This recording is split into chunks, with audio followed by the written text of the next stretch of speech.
All right, we are back on Play It Forward with Anika Benkov, writer, director, filmmaker, The Binding of Itzik.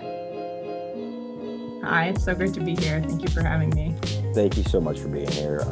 Definitely enjoyed the film. It's uh, it's a comedy, but it's a very deep comedy with that's very layered, and I look forward to talking about the layers in it today. Do you want to introduce yourself or the film in any way before we start? Hi, I'm Anika. My film is called The Binding of ITZIK, and it's about a middle-aged Hasidic bookbinder who, as part of his midlife crisis, stumbles across a bondage ad on Craigslist while looking for binding materials and ends up getting swept up in kind of like a tumultuous romantic affair with a stranger named Meat Master 500 on the internet. And it comes from a very personal place. The whole film is like comes from a very sometimes surprisingly personal place. So that's, I That's guess, the awesome. best introduction I can give. It's a great intro. It's a great storyline intro, and that is like the storyline that everything hangs upon. In all the films, and that's like what inspires me the most about doing these interviews is finding the personal place where the film came from for the filmmaker, and even maybe creating some awareness that they didn't have prior about that relationship. That's really my kind of the thing I enjoy most. So to dive into it, that first question that's always the first question is what was that germinal seed, the feeling that just kernel that said, well, maybe this should be explored into a movie. Well, the kind of the background of where it comes from is I was in my first year of film school. I was like coming out into like a new community of people who I didn't know, and it was like the first time when I was really like using they them pronouns very consistently and public and introducing myself that way. And I mean, coming out is a messy, lifelong process for some of us. But like that was a big milestone for me. And I was also it's also like a time when I decided to explore my sexuality on the internet, as one does, in their 20s. And I was on an anonymous kink site where it was very difficult to be trans or gender nonconforming, and so the process of trying to do both at the same time, explore my sexuality and come out, was a very messy and sometimes awkward one that had a lot of really and it was just really interesting to me how like the role that anonymity played both in making it easier and harder to be oneself. So that's kind of was the seed. And I knew for a long time that I wanted to make a film that was about two strangers who had like an unlikely intimate connection over this online thing. And I kind of moved it around in my head. But as I was working on this idea, I got into these late night conversations with my roommate. I live in a Yiddish house, Yiddish voice in the Bronx, and my roommate is ex Hasidic, and grew up in the community. And as a teenager, like we were talking about our experiences with the internet and revealed that he had like online boyfriends and in like the early time of AOL. And I thought that there was such a bonding thing for us to talk about our experiences with strangers on the internet. And so I wrote a part for my roommate to play. And um, after so that was the part of ITZIK and the finding of ITZIK, which was kind of a part specifically written for this person. It was much more personal to both of us than I realized when I was writing it. Um, and I almost think like the real life story outgrew past what the original idea was, which is kind of like the ideal thing that you want when you make a film. Like you want that kind of relationship between life and art. Um, so that's where the story came from and what became of it. That's awesome. I mean, especially, I think it's a really cool, unique way to look at, the art product, as you're saying, to continue to have a legacy or life within living within others and not necessarily like, oh, remember that film, how it moved you and da, da, da, but having these effects that are, traceable or not. And if not for anyone, for the filmmakers and the people that participated, it's a hugely cathartic experience and it's profound for that reason. um that's great. As I listen to you, I've been living in New York now for, I don't know, 20 some years.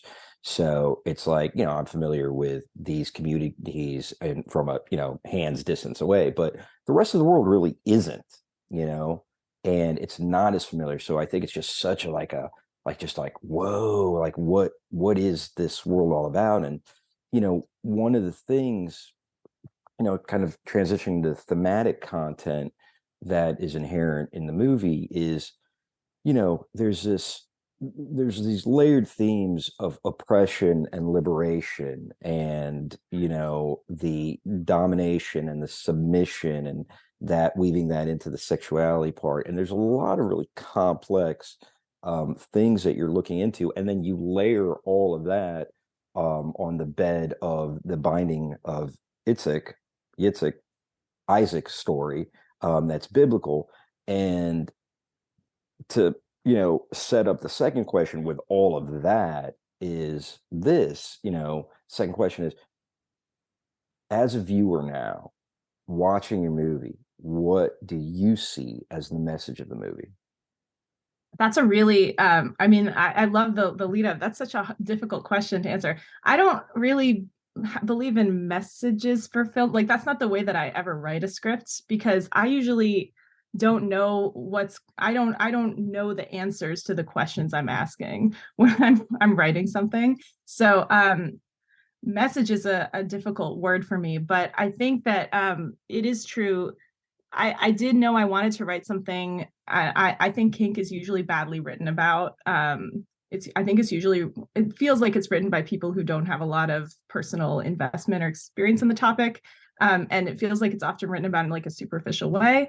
And I think from where my perspective is like, uh, it has like this thematic resonance like that, and this ability to kind of allow us to like look at and comment on the power dynamics and the role of freedom and the role of oppression in our own lives on this different level. So I do like writing about like using kink and writing about kink and thinking about what our desires tell us about ourselves, what our fantasies tell us about our real lives. I really wanted the end point of this film to be like a point of discovery, and I really did want it to be accessible to people who are outside of these communities, which is I think also one of the great things about writing about the anonymous internet is that that's exactly what we all are. We all come from such different personal places, and we're all kind of like brutally exposed to each other by just being like thrown together in random spaces. So there is this kind of sense of like, I wanted it to feel like you don't have to know everything about who this person is, and where they come from to go on this journey with them and to relate to them, and to see them kind of take this first step, dip their toe into like self-discovery, basically, which is what the film is about, I would say. Well, yeah. Yeah. So, as a writer, I talked to another filmmaker, and he's like, kind of on the same tip as you are, in terms of message. And I was like, I knew it. I've interviewed all these people, and I knew somebody's going to tell me I don't like, getting into messages as an artist. I want to leave that to the audience. And that's why I set up the question as you being the audience, Hmm. because you're communicating something. There's a Yeah. beginning, there's an end, there's a middle, there's that, and it's communicating something, and there's all these nuanced communications. So Yeah. let me give you my take on it and Yeah. see No, what that please. inspires. Okay. So you said, I did some research on the story of Isaac and the binding of Isaac, and that's all about God, whether it's allegorical or true or whatever, doesn't matter. God commanding Abraham to sacrifice his firstborn Isaac, right? And typically, traditionally, there's actually variation on the way Judaism, Christianity, and Muslim religion will look at that story. It's a little bit different, but typically, it's a testing act of Abraham, and Abraham committing his faith and showing his faith in God. But and then there's a different take, and that's a very superficial, surface level take. And there's a much deeper level take on it, in my opinion. And it's specifically inspired by something Kierkegaard wrote about. He says that, you're familiar with that? his Yeah, take on a it? little vaguely, but Um, not specifically this story, but I'm familiar with Kierkegaard. Kierkegaard writes about this story specifically. He wrote a book about the story, and he wrote it in a way essentially saying that God is taking Abraham on a journey, and he's taking him to despair. Hmm. He's taking him to a place of despair by losing the very thing he loves the most in order to give him faith. So he's saying through despair is the access, is the doorway Hmm. into That's really the interesting. union with God, with the Hmm. unification with God. So it's a very different kind of a take. It's not kind of like, oh, here's Abraham. He does his job. He believes in God no matter what. Very different. It's God giving Abraham faith Hmm. through despair as the doorway to it.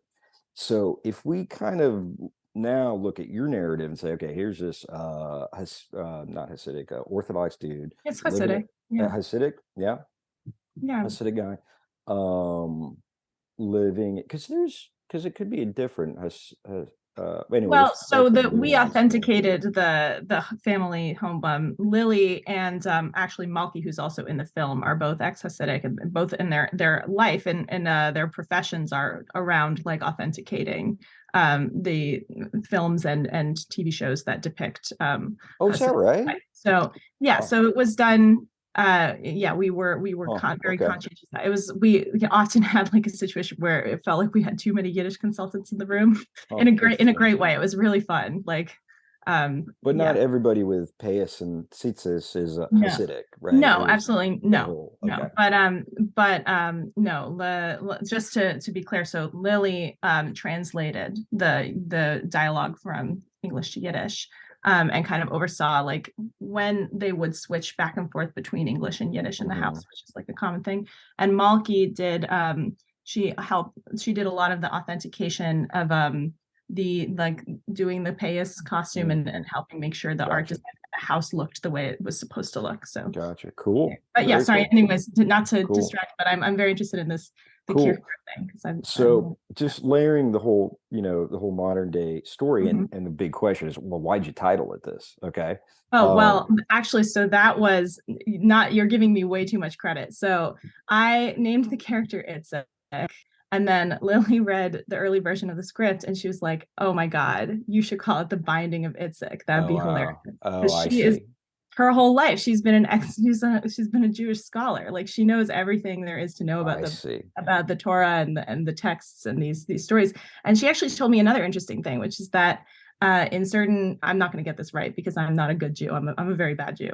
But she told me that in certain interpretations of the story, there's a part of the text that talks about when Itzik's soul like leaves his body, and or I can't remember if it's that or if it's just that the way they describe his soul, but they say something of he had the soul of a woman and then of a man like after the incident. So there's Mm, this odd transness mm, mm, in mm, that story. There's this trans read on that story. That's Interesting. kind of, again, we didn't really think about or plan. It was Wow. really, I just thought it was a funny joke. Like, Wow.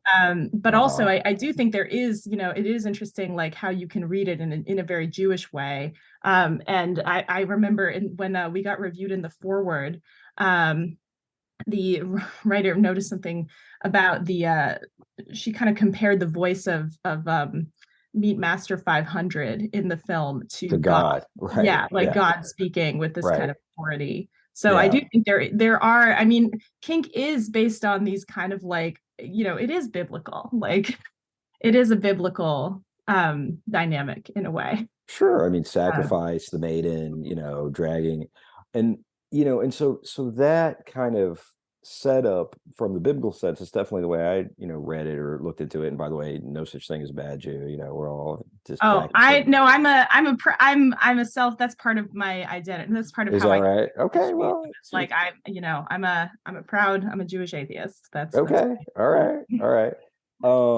So yeah, so what is really this character going through? What is his journey? And his journey is from a place of oppression to liberation, right? Mhm. By way of, some inkling of faith. He has to go to a place of despair. He doesn't belong. He doesn't feel like he belongs to his, religion potentially. his family, certainly, Hmm. and he has no family of his own, and that's like Hmm. a big value. And here he is, playing around with Meat Master, and that feels like home. Hmm. So, and he goes out to, take this relationship into the quote unquote real world. So he is going through this journey of faith in something, believing that in his own personal happiness by way of despair, you know. Hmm. And so um that's kind of the way I read it, And so the Yeah. message for me, and I think the message inherent in the film is that if you're going to be happy in life, you've got to be true to yourself. Hmm. I Definitely. mean, That's definitely a part of it for sure. so yeah. Um, I think the line that's really important to me as a writer, and that I was thinking a lot about when I was like trying to articulate like the underlying like conflict underneath, is when in the moment in the film when Itzik is trying to confess to Meat Master that he's been pretending to be Serena, and that this isn't his real life, and kind of like obliquely does that. And again, this is a situation I've been in like a weird, almost reverse way, where like I often felt like it was a lie of omission to let people think I was a woman, because it was so much more like that's not what I didn't like. They'd be very surprised when they saw my picture. They wouldn't, they wouldn't really know how to deal with my non-binariness. And so like when Itzik is trying to confess, and Mean Master says this thing that he thinks is about the roles they play and about the fantasy, um, like which is also true in a kink perspective. And he says like that's like who cares if you can't be this way in real life? I got Nobody can be this way in real life. Like it's a fantasy, I but that got those doesn't make it. lines. I got Yeah, the that lines doesn't. written down here in front of me. Yeah, I yeah. Please, I know what are they? I'm not this Do that person in in- real life. I Yeah, have fantasies, but I know they won't ever be real. And yeah, his response is something to the effects of, so what, your feelings are real. What you want is real, even if you never yeah. get to have it. It's still part of you inside. Yeah, and to me, that's both like there's an entanglement here between the kink and the trans, which are two different, very different communities and different things, obviously. But I think both as a kinky person and as a trans person, I've felt that on different levels. Like I've felt like this conflict of like this is what I really want, but I don't really want it all the time. I don't really want to be submissive all the time and to have that be my relationship to the world. But it's not less real that you have those feelings and you have those desires. And then as a trans person, I think I've had it where it's like when you're constantly in situations where you're misunderstood or misseen or unable to be seen, it doesn't make your identity any less real. And I think a lot of people who live part of their lives in the closet, or who have to by either by force or by like a complicated confluence of circumstances, have to live in the closet. um, like there's this message that I think doesn't get talked about enough, which is the internal validation of yourself and the self image that you are able to hold, that through those times. So that I am very interested in that internality, and I think the point of the short film is very much that no matter what happens, this is real. Like, and Serena is real. Like, she's a real person. Um, and I think what was beautiful about what happened in real life is that sometimes art or those moments of revelation, they can actually push you to create something new that you didn't think was possible to exist before. And that's both what we do in art and what we can do in life. It's like a really the act of self creation, is the ultimate like liberation, I guess. That's awesome. Um, what and no, not what, how have you been changed as a person after making this film? Oh well, so many ways. I mean, my perspective on Itzik slash Serena as like a trans character, as I think as I mean, my relationship with Lily just like has grown so much through this process. And it's I think like this was a very scary film for me to write originally. Like I didn't think this was going to be the project that like was my favorite film to make, or was received by other people in a positive way. I was really scared to write about my kinky conversations with strangers on the internet. And I remember like I wrote a draft of the script for one of my film advisors, and I sat outside his office for like an hour being like, I can't show this to anyone. This is so embarrassing. Like I'm gonna get like humiliated by sharing this. This is like the end. And I just think it's like it kind of shows you like how it really like I don't know, it really pays off to be courageous sometimes and to just be honest about like where you are. And I think that's something I've tried to kind of listen to and take on in both in my art and just in general. Like it's always worth it to be honest. Definitely always worth it. And what was the payoff for you? Well, I think just seeing that like people really responded to it in a way that was like they recognized and they saw themselves in it even if they weren't coming from that place. And just like I think that's kind of again the best thing you can get out of art is to realize that you're not alone, you're part of a community. And it creates, you know, sharing your story and sharing yourself, it creates the opportunity for community because it creates new things for people to connect to and reach out to. So it's kind of like the, you know, putting yourself out on the anonymous internet. It's like, you know, you might find no one, you might find someone who is like totally different from you, but is connected, um, or find connection, I guess. Definitely, definitely. And I think the similarity for me is, between that and the biblical story and the ultimate kind of, platform resonance foundation of, so much of our stories and our lives is that, we're taking from this place of separateness. And the separateness is especially made separate, but through desire systems, Mm-hmm. through attachment systems, families, identities, and then ultimately by way of letting go of all of that, even that, do we find union Mm-hmm. with the great highest force possible, the everything, oneness in our lives. Yeah. So it was a pleasure. Anika Benkov. The movie is The Binding of ITZIK. Great film, great work, great job. Thank you so much for the interview. And this is a great interview. So it's so great to talk to someone in such a thoughtful way about film. It's so rare to get to do that. Are you sweet? I really appreciate that. Thank you. All right, till next time, everybody on Play It Forward. Peace out. Till the next one.